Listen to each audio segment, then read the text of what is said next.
네, 오늘 이 본문의 내용은 예수님께서 십자가에 달려 돌아가실 때 로마 군인이 예수님의 옆구리를 창으로 찔렀습니다. 그러니까 그 옆구리에서 예수님의 몸에 있는 피와 물이 흘러나왔다는 것을 증거하고 있습니다. 이 본문이 별로 대수롭지 않은 것 같지만은 우리가 사복음서를 보면은 물론 당연히 예수님께서 십자가에서 죽으실 때 피가 흘렸다는 것은 우리가 상상할 수 있고 그건 분명한 사실이지만 이렇게 예수님의 몸에서 피가 흘러나왔다는 이 본문의 말씀을 기록하고 있는 것은 많지 않습니다. 오늘 본문은 분명히 증거합니다. 예수님의 몸에서 피와 물이 흘러나왔다, 물이 나왔다라고 말을 하고 있습니다. 이 본문에서 물이 나왔다는 것을 두고 여러 가지 해석이 있고 아직 결론이 나지 않았습니다. 첫 번째로 의학적으로 이 사람이 거의 죽게 될 때, 아니 오늘 죽으신 것을 확인하기 위하여서 창으로 찔렀으니까 죽은 시신의 창으로 찔렀을 때 물이 나오는 그 의학적인 현상에 대하여서 의학자들의 이 결론이 아직 일치하지 못하고 있습니다. 그런 의학적인 결론은 우리가 또 의학자들한테 미루고 오늘은 그것을 생각하는 것이 아니라 이 물이 흘러나왔다는 것도 사실은 여러 우리 주석가들이 신학자들이 해석이 좀 차이가 있습니다. 그런데 이것은 이 차이는 우리가 성경 전체로 봤을 때 그렇게 중요한 게 아닙니다. 예수님의 몸에서 물이 나왔다는 것을 우리가 주로 한 세 종류로 의미를 찾아볼 수 있습니다. 첫 번째는 그것이 세례를 주는 것이다. 두 번째는 성령이다. 세 번째는 예수님의 몸이 성전이니까 에스겔서에 보면은 성전에서 물이 흘러나오는 그 생명수 물을 상징하는 것이다. 그래서 생명수 샘물이다. 이렇게 대체로 세 가지로 예수님의 물을 해석하고 있습니다. 오늘 중요한 것은 이 예수님의 몸에서 흘러나온 물이 아니라 예수님의 몸에서 흘러나온 이 피입니다. 우리가 성경을 볼 때 예수님의 몸에서 흘러나온 이 피에 대한 증거는 논란의 여지가 있는 것이 아니라 논란의 여지가 하나도 없을 정도로 명백한 그 의미를 우리들에게 증거해 주고 있습니다. 그래서 오늘은 사순절을 맞이하여서 이제 다음 주일이 종려주일이고 다음 주간부터 고난주간인데 더욱더 우리들이 예수님의 십자가를 묵상하고 십자가에서 달려 돌아가신 예수 그리스도의 죽음을 묵상하는 그 시간을 맞이하여서 오늘 예수님께서 흘리신 그 피에 대하여서 우리가 같이 한번 생각해 보도록 하겠습니다. 사도 베드로가 베드로전서 1장 18절 19절에서 이런 내용으로 증거하고 있습니다. 우리 조상들로부터 물려받은 헛된 행실에서 구속함을 받는 것은 은과 금으로 되는 것이 아니고 보배로운, 그러니까 흠과 점이 없는 어린 양과 같은 보배로운 그리스도의 피로 구속함을 받는다라고 증거하고 있습니다. 자, 이게 무슨 말인가 하면 쉽게 말하자면 우리의 구속함은 은과 금이 아니고 예수 그리스도의 피로 구속함을 받는다라는 것입니다. 자, 구속이라는 것은 구원하여서 속량하는 것입니다. 예수님께서 계실 때 그 당시 고대 로마나 고대 그리스에는 노예 시장이 있었습니다. 아시다시피 노예 시장은 노예를 사람으로 보지 않고 노예를 물건 취급하듯이 주고 그 물건 취급하듯이 이 노예를 사고 팔고 합니다. 당연히 노예에도 급수가 있어서 좋은 노예는 가격이 비싸고 질이 낮은 노예, 그러니까 일할 수 있는 능력이 떨어진 노예는 가격이 싼 것입니다. 자, 이 노예 시장에서 노예를 주고 팔고 하는 이런 과정에서 어떤 한 사람이 노예 시장에 갔는데 어떤 한 노예를 봤습니다. 그런데 이 노예가 거기에 얽매여 있는 것이 너무 불쌍해서 이 노예를 풀어주려고 합니다. 그러면 어떻게 해야 되는가 하면은 이 노예의 가격에 해당하는 그 가격을 지불해야 됩니다. 그 노예 주인에게 가격을 지불하고 이걸 이제 우리가 속전이라고 말을 합니다. 이 속전을 지불하고 노예를 사서 이 노예를 이제 내가 노예를 샀으니까 이 노예는 내 것이지만은 내가 자유롭게 노예를 풀어주면 됩니다. 그래서 속전을 지불하고 풀어주면은 이 노예는 자유를 얻게 되는 것입니다. 이게 그 당시 고대 로마와 그리스에 있었던 노예 시장이었는데 이 노예 시장에 붙잡혀 있는 노예 시장에서 얽매여 있는 이 노예들의 상황이 우리 인류의 상황하고 똑같다는 것입니다. 무슨 말인가 하면은 아담이 불순종으로 인하여서 원죄를 지은 이후로 모든 인류는 죄와 사망의 노예 상태에 되어 있다는 것입니다. 물론 많은 사람들이 이런 이야기를 들으면 불쾌함을 느끼고 인정하지 못합니다. 그러나 진리라는 것은, 사실이라는 것은 본인이 인정한다고 해서 바뀌는 게 아닙니다. 인정하든 안 하든 그것은 성경이 증거하고 있는 분명한 사실입니다. 우리는 마치 노예시장에서 그 노예시장에 있는 노예가 얽매여 있는 것처럼 우리는 이 세상에서 죄와 사망에 얽매여 있는 그런 상태하고 똑같습니다. 자, 그러면은 우리를 이 죄와 사망의 노예 상태에서 해방시키려면 어떻게 해야 됩니까? 누군가가 와서 속전을 지불하고 나를 사가지고 가서 풀어줘야 되는 것입니다. 제가 좀 전에 말씀드린 것처럼 노예에도 급수가 있어서 비싼 노예는 속전을 많이 지불해야 됩니다. 우리가 죄와 사망에서 해방되기 위해서 누군가가 지불해야 될 속전의 가치가 얼마나 되겠습니까? 비싸겠습니까? 가격이 싸겠습니까? 자기 자신을 생각해 보면 될 겁니다. 내가 형편없으면 싼 거고, 내가 그래도 이 정도면 비싸다라고 생각하면 비싸게 생각할 수도 있겠지만, 내가 내 자신을 돌보아줘서 싸다 비싸다가 아니고 우리 안에 기본적으로 하나님의 형상이 새겨져 있기 때문에 내가 아무리 착하든 내가 아무리 못났든 많이 배웠든 못 배웠든 잘생겼든 못생겼든 우리 안에 있는 하나님의 형상으로 말미암아 우리는 그 어떤 노예보다도 가격이 비싼 존재입니다. 그래서 어떤 사람이 죄와 사망에 있는 우리를 속전을 주고 속량하기 위해서는 이 지구상에서 가장 비싼 대가를 지불해야 될 사람입니다. 바로 그것이 베드로전서 1장 18절 19절에서 사도 베드로는 무엇이라고 고백합니까? 은과 금으로 되지 않는다는 것입니다.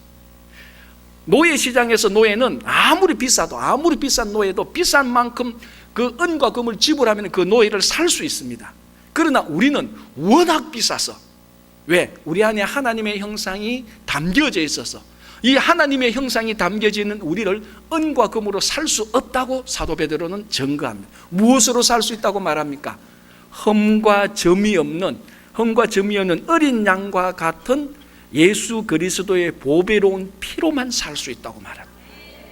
그러니까 하나님의 형상이 담겨지는 우리를 속전하기 위한 가치는 어린 양, 흠과 점이 없는 어린 양 같은 예수 그리스도의 피 외에는 아무것도 살 수가 없습니다. 왜? 그만한 가치가 있는 것이 지구상에는 없기 때문에 그렇습니다. 바로 이 흠과 점이 없는 어린 양이라는 것은 출애굽 때, 유월절 때 바로 이스라엘 백성들을 구원해 주신, 이스라엘 백성들을 구원한 어린 양을 상징하는 것입니다. 여러분 잘 아시다시피 유월절 날 밤에 흠과 정이 없는 어린 양을 잡아서 그 피를 이스라엘 백성들이 머물고 있는 문설주와 임방에 발라서 그 죽음과 재앙을 다 지나가게 한 것을 우리가 기억합니다. 바로 그 어린 양, 흠과 점이 없는 어린 양과 같은 예수 그리스도의 보배로운 피만이 이스라엘 백성들의 목숨을 구원해 준 그 피의 가치만한 것이 우리를 구원할 수 있다는 것입니다. 이것은 지구상에 있는 어떤 은과 금보다도 더 귀중한 것입니다. 자, 또 하나, 왜 예수 그리스도의 보배로운 피만이 은과 금이 할 수 없는 것을 할 수 있는가? 우리 레위기 17장 11절에 보면은 육체의 생명이 피에 있다라고 말을 합니다. 그러니까 이 피로 우리를 속전한다는 것은 다른 말로 하면은 생명으로 속전한다는 것입니다. 자, 여러분 이 지구상에 제일 가치 있는 게 뭡니까? 사람의 생명 아닙니까? 그 어떤 것도 우리가 생명이 없다면 아무 소용이 없습니다.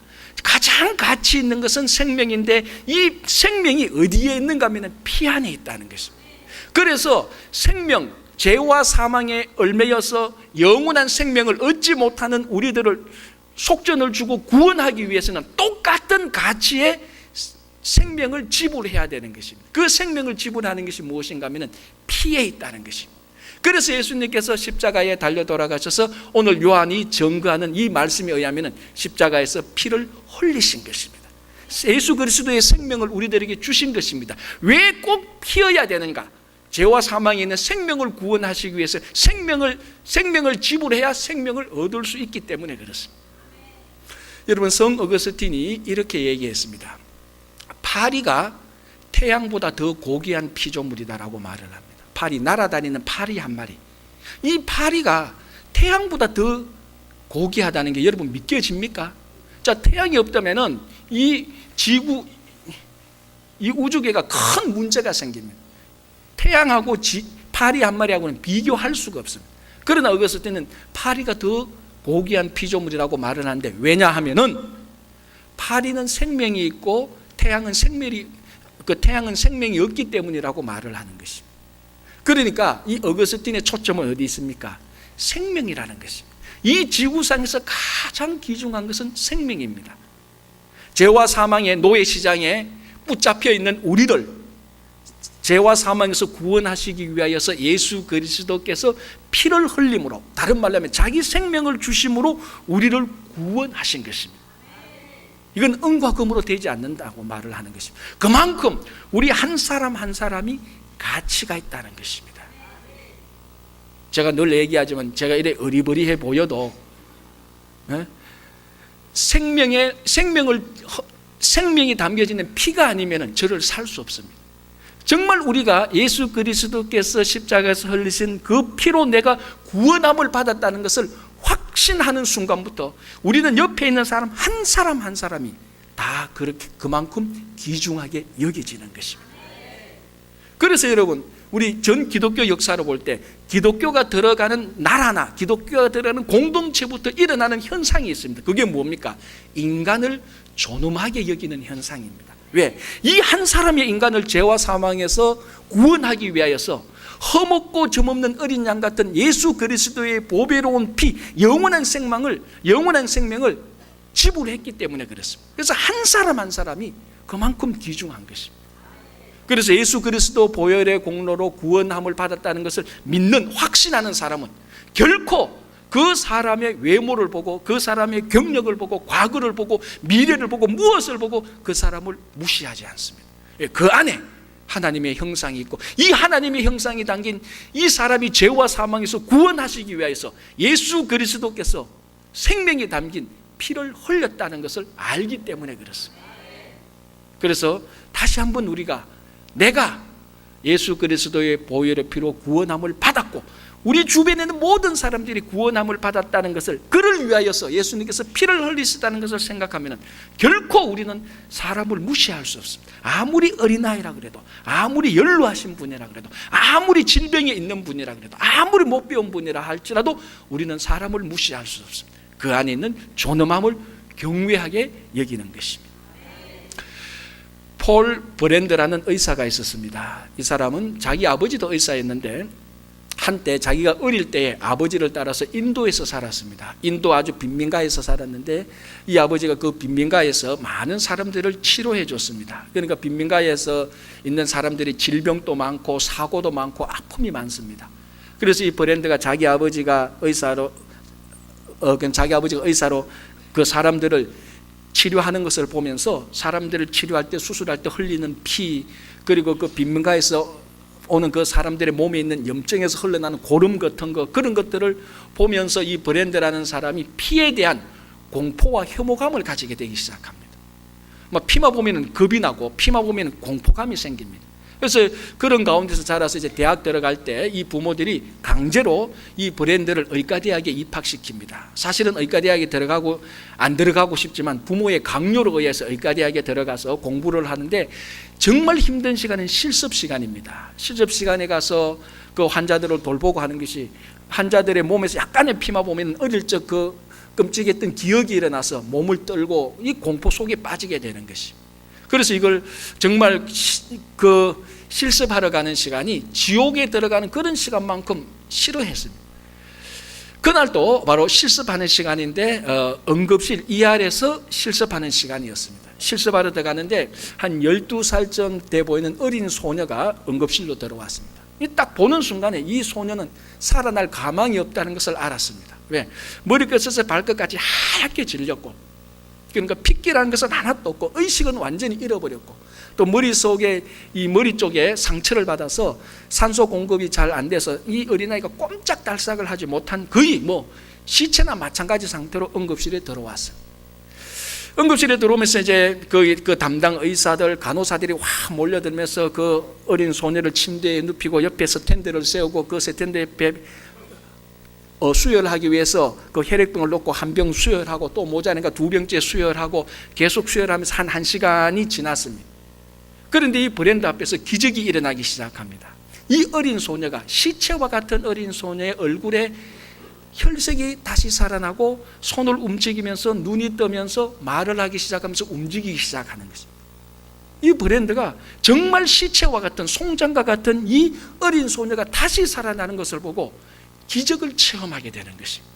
이 기적이 어떻게 일어났는가 보니까 자기 손에 이 어린 소녀에게 수혈을 했던 혈액병, 그러니까 그 피가 병 안에 있었는데 그 피를 담았던 혈액병을 쥐고 있고 보니까 이 어린 소녀가 수혈을 받아서 피가 그 어린 소녀의 몸에 들어감으로 말미암아 이 소녀가 회복되고 생명을 가지게 됐다는 것을 자기가 경험하게 되는 것입니다. 그리고 난 다음에 그 혈액병을 보니까 이 혈액병에 헌혈을 한 사람의 주소를 보니까 작년에 이 브랜드가 아르바이트를 했던 건축 현장 바로 그곳에 그 주소였다는 것입니다. 그러니까 자기가 건축 현장에서 일을 했던 어떤 한 사람이 1년 전에 헌혈을 해서 그 피가 오늘 이 소녀의 몸에 들어가서 이 소녀가 살아나게 된 것입니다. 두 가지를 깨닫게 됩니다. 브랜드가. 첫 번째는 뭔가 하면은 지금까지 자기 어릴 때 인도에서 그 경험 때문에 피는 공포요, 혐오감이었는데 오늘 이 피가 이 소녀의 몸속에 들어가니까 다시 살아나게 되는 것을 경험하면서 피가 공포와 혐오감을 뛰어넘어서 생명이라는 것을 발견하게 되는 것입니다. 피가 무서워할 게 아니구나. 피가 나를 공격하는 것이 아니라 피는 사람을 살리는 생명이 있구나 하는 것을 자기가 몸속 경험하게 됩니다. 이게 첫 번째고요. 두 번째는 뭘 아는가 하면 거기 주소를 보면서 1년 전에 건축 현장에 있었던 그 어떤 한 사람이 헌혈을 해서 그 피가 이 소녀의 몸속에 들어와서 오늘 수혈이 되어서 살아나게 되는 것을 보면서 이미 1년 전에 이 소녀가 살아나기 위한 누군가가 피를 흘렸다는 것입니다. 헌혈을 하는 그 순간부터 생명은 시작되었고 헌혈된 그 피가 이 소녀의 몸속에 수혈될 때에 이 소녀가 다시 살아나기 시작했다는 것입니다.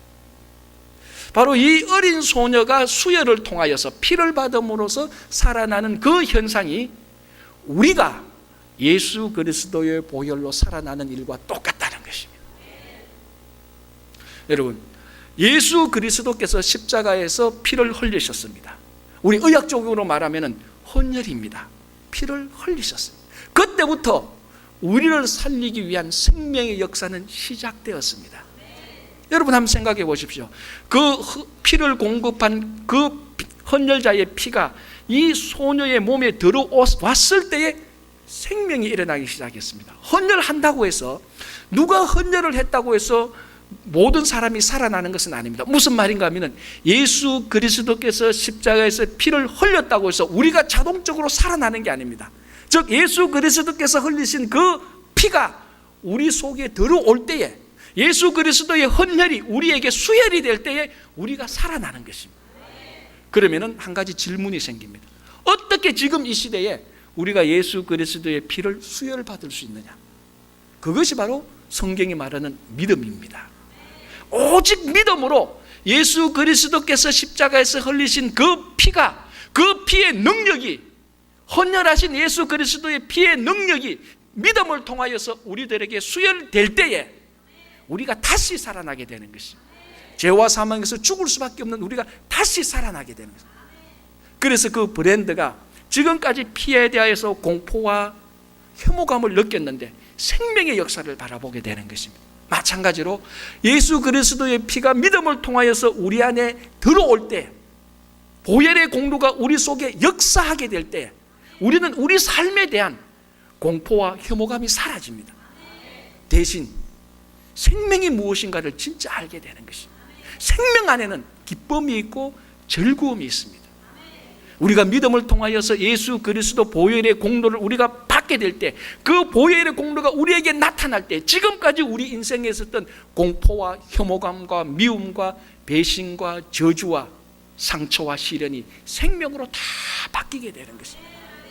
예수님께서 십자가에서 흘리신 그 피를 오직 믿음을 통하여서 우리가 수혈을 받을 때 그런 놀라운 생명의 역사가 일어나는 것입니다. 여러분, 우리 구약에 보면은 피는 굉장히 신성합니다. 왜냐하면은 제가 좀 전에 말씀드린 것처럼 피 안에 생명이 있기 때문에 그렇습니다.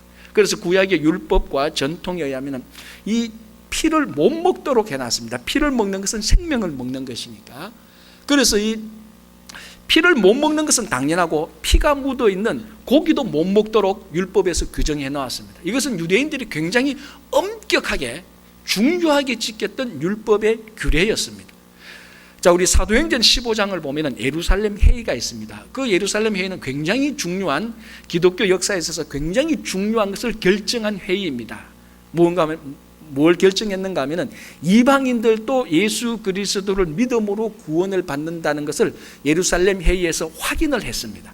자, 그걸 확인함과 동시에 여전히 무엇을 금지했는가 하면 우상 숭배와 음행과 목매어 죽인 것과 피를 멀리하라고 했습니다. 무슨 말인가 하면 사도행전의 예루살렘 회의를 할 때까지만 하더라도 유대인들에게 있어서는 피는 우상 숭배와 음행만큼 멀리해야 될 것이었습니다. 그래서 피를 먹는다는 것은 유대인들에게 있어서는 율법을 어기는 것이고 하나님으로부터 저주를 받는 것인 것처럼 굉장히 이 사람들은 엄격히 금지했습니다. 그런데 이것을 한순간에 다 깨어버린 사람이 있습니다. 누굽니까? 예수님입니다. 예수님께서 피를 먹지 못하도록 한 이 규례를 싹 다 깨버렸습니다. 자, 요한복음 6장 53절에서 예수님께서 이렇게 말씀하십니다. 제가 정확히 읽어드리겠습니다. 내가 진실로 진실로 너희에게 이르노니 인자의 살을 먹지 아니하고 인자의 피를 마시지 아니하면 너희 속에 생명이 없느니라. 그 다음에 56절은 이렇게 증거합니다. 내 살을 먹고 내 피를 마시는 자는 내 안에 거하고 나도 그의 안에 거하나니. 왜 유대인들이 피를 먹지 못하도록 했습니까? 피 안에 생명이 있기 때문에 그렇습니다. 똑같은 이유로 왜 예수님은 예수님의 피를 마시라고 했습니까? 그 안에 예수의 생명이 있기 때문에 그렇습니다. 피 안에 생명이 있는데 율법은 피를 먹지 못하도록 규정을 해놓았는데 예수님은 피 안에 생명이 있기 때문에 예수의 피를 마시라고 말을 합니다. 그 예수의 피를 마시는 것이 예식적으로 나타나는 것이 성찬입니다. 그 예수님의 피를 마심으로 우리 삶에서 그 피의 역사가 일어나도록 하는 것이 우리가 믿음입니다. 자, 여러분, 이 말이 얼마나 그 당시에 어려웠는가 하면 이 예수님께서 이 말씀을 하시고 난 다음에 제자들이 우리가 알아듣기 어렵도다라고 자기들이 혼돈스러워합니다. 그리고 계속 읽어보면 누가복음 6장 마지막에는 예수님의 제자들이 이 말씀으로 말미암아 피를 먹으라는 이 말씀을 듣고 혼돈스러워서 받아들이지 못해서 제자들이 예수님을 떠나게 됩니다. 물론 여기서 말하는 제자는 12제자가 아닌 다른 제자들입니다. 떠나게 됩니다. 그만큼 이 피는 신성했고 신성한 이유는 생명이 있었기 때문에 먹지 못하도록 했는데 예수님께서 유일하게 마실 수 있는 피를 하나 허락했습니다. 그것은 바로 예수 그리스도의 피였습니다. 왜? 그 안에 예수 그리스도의 생명, 영생이 있기 때문에 그렇습니다. 그래서 예수 그리스도의 피를 마시는 자, 예수 그리스도를 믿음으로 우리가 고백할 때 예수 그리스도의 피가 우리 안에 들어와서 예수의 생명이 우리 안에 함께하면서 영원한 승리를 가지게 되는 것입니다. 자, 다시 한 번 더 제가 좀 전에 했던 이 폴 브랜드라는 의사의 얘기를 한번 하겠습니다. 한 번은 이 브랜드가 자기 가족들과 어느 마을에 요양을 갔습니다. 어느 마을에 갔는데 마침 갔는 그 마을에서 유행성 홍역이 번지기 시작합니다. 그래서 건강한 사람들은 괜찮았는데 그 브랜드의 가장 막내딸 에스텔은 너무 어려서 이 유행성 홍역에 걸릴 수밖에 없는 상황에 처하게 됩니다. 그래서 소아과 전문 의사를 찾아갑니다. 어떻게 하면은 이 에스텔이 너무 어리고 약한데 이 유행성 홍역을 걸리지 않게 하겠느냐.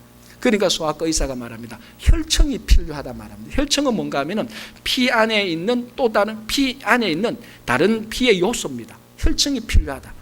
이 혈청을 무슨 혈청이 필요한지, 이 혈청을 어디서 구하는지 이제 이렇게 있는데 그 주변 마을 사람들이 이 브랜드의 가족에 어떤 소문이 나는가 하면 브랜드의 가족에는 이기는 피가 필요하다는 이런 소문이 쫙 퍼집니다. 이 브랜드가 무슨 말이냐? 우리는 지금 혈청이 필요한데 이 에스테를 홍역에서 예방하기 위해서 보호하기 위해서 혈청이 필요한데 마을 사람들은 이기는 피가 필요하다고 소문이 났던 것입니다. 알고 보니까 이 에스텔에게 있어서 홍역을 예방하는 것은 홍역에 걸린 사람의 혈청이 필요했다는 것입니다. 즉 장티푸스나 콜레라에 걸린 사람의 혈청, 다시 말하면 장티푸스나 콜레라에 걸린 사람의 피가 필요한 것이 아니고 홍역에 걸렸던 사람의 피여야만이 이 에스테를 보호해 줄 수 있는 혈청을 가지고 있다는 것입니다. 또 하나, 두 번째 조건은 홍역에 걸려서 홍역으로부터 회복된 사람의 피여야 된다는 것입니다. 그래서 홍역에 걸려서 홍역으로부터 걸렸던 사람의 피를 구해서 그 안에 있는 혈청을 구해서 혈청 주사를 놓을 때만이 이 어리고 약한 에스텔이 홍역으로부터 보호받고 예방된다는 것입니다. 그래서 그 마을, 그 도시를 수소문해서 겨우 홍역에 걸렸던 사람, 그리고 걸렸지만은 홍역에서 회복된 사람의 피를 얻어서 혈청 주사를 놔서 에스텔이 그 도시, 그 마을에 머물러 있을 때에 홍역에 걸리지 않았다는 자서전이 나옵니다. 그러면서 이 브랜드가 이런 고백을 합니다. 우리 막내 에스텔에게 진짜 필요했던 것은 이기는 피였다는 것입니다. 왜?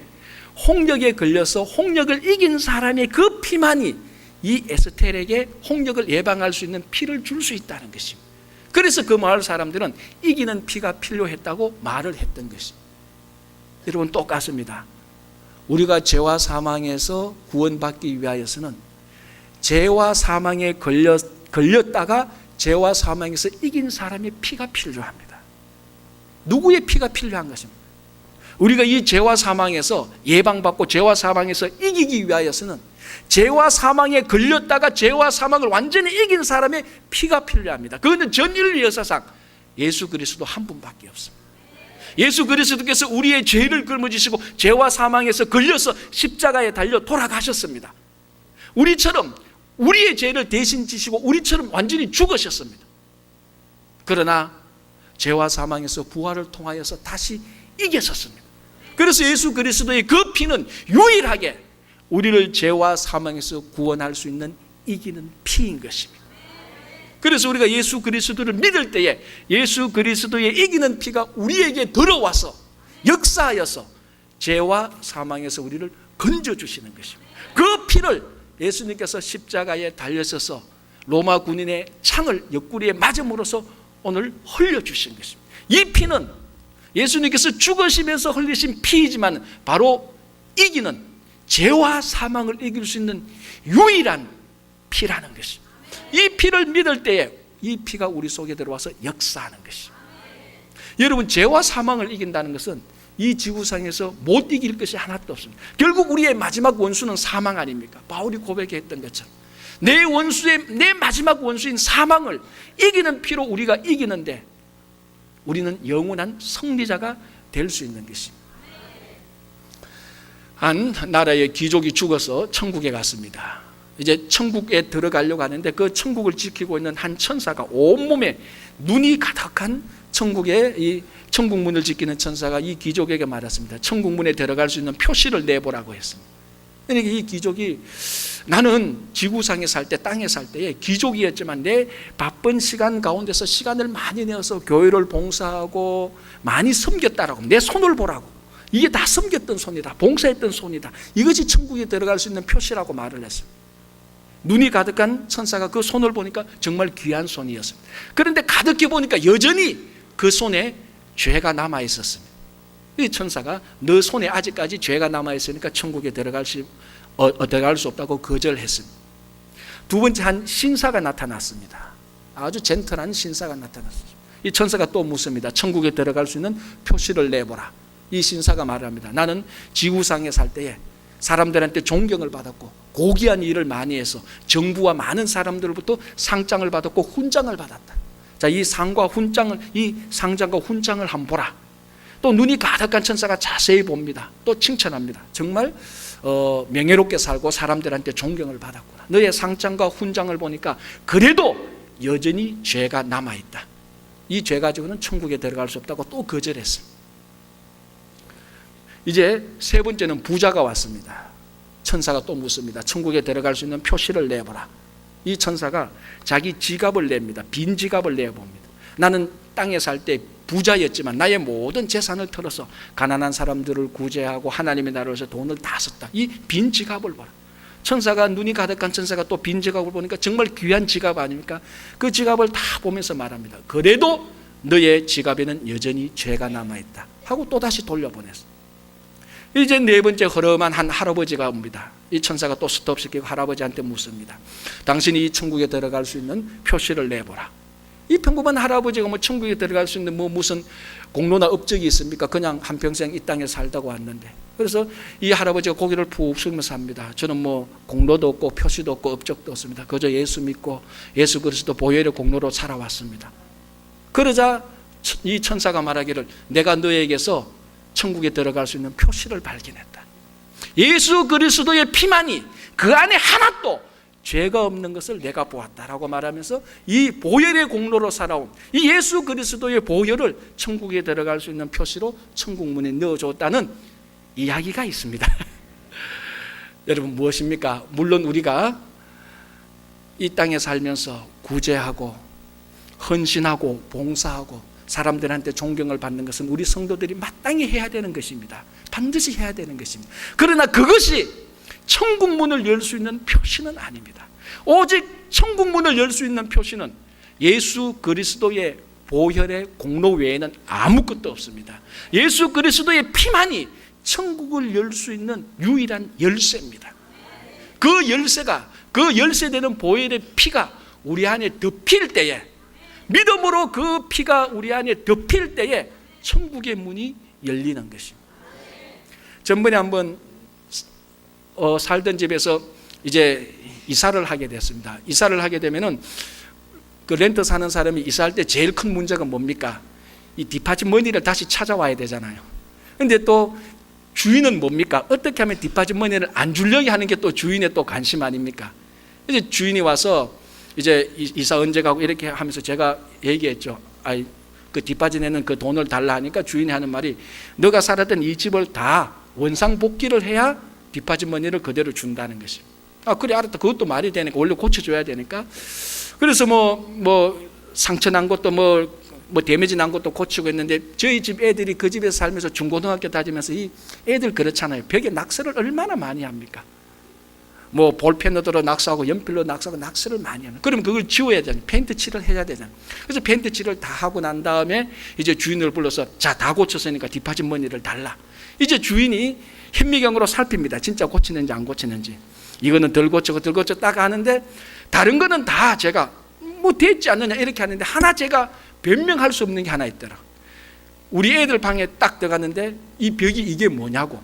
무슨 소리냐고. 페인트칠 다 했지 않느냐고. 저를 딱 가서 벽을 보라고.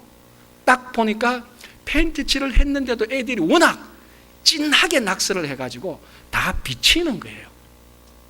물어봐서 이거 어떻게 하면 되냐니까 덧칠을 다시 해야 된대요. 그때 제가 하나 깨달은 게 있습니다. 야, 이 진하게 낙서한 것은 페인트칠 한 번 해도 안 되는구나. 다 비치는구나. 무슨 말인가 하면 우리의 죄가 하도 진해가지고 우리의 공로와 업적, 착한 일, 좋은 생각 어떤 것으로 페인트칠해도 자세히 보면 우리 죄는 다 보입니다. 다 보입니다. 빈 지갑을 가지고 덮어놔도, 훈장을 가지고 덮어놔도, 봉사한 손길로 덮어도 우리의 죄는 그거보다 더 진해가지고 보면은 우리 죄가 다 보입니다. 이 죄를 덮는 것은 덧칠하는 것, 예수 그리스도 보혈로 덮어버리는 수 외에는 아무것도 없습니다. 여러분 우리가 알잖아요. 다른 사람 얘기할 건 뭐 있습니까? 나 자신을 보면 죄가 너무나 진해서 이 지구상에 있는 어떤 것으로도 나의 죄를 덮을 수가 없습니다. 유일하게 덮을 수 있는 이 죄가 아무리 더럽고 추하고 진해도 유일하게 덮을 수 있는 것은 예수 그리스도 보혈 하나밖에 없습니다. 이걸로 덮을 때에 하나님께서 보시고 천국 문을 여시고 심판을 통과하시고 우리를 받아주시는 것입니다. 그 피를 예수님께서 십자가에서 흘리신 것입니다. 그 피가 우리 속에 들어오기 위하여서 우리가 믿음을 가지는 것입니다.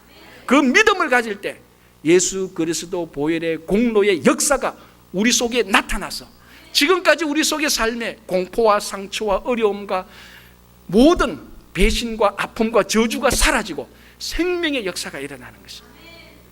이번 사순절 기간 동안에 다음 주 우리가 고난주간을 기다리면서 다시 한번 십자가를 묵상하고 십자가에서 쓰신 그 보혈의 공로를 믿음으로 받아들여서 보혈의 공로가 여러분 안에서 역사하시는 귀한 사순절이 되기를 간절히 바랍니다.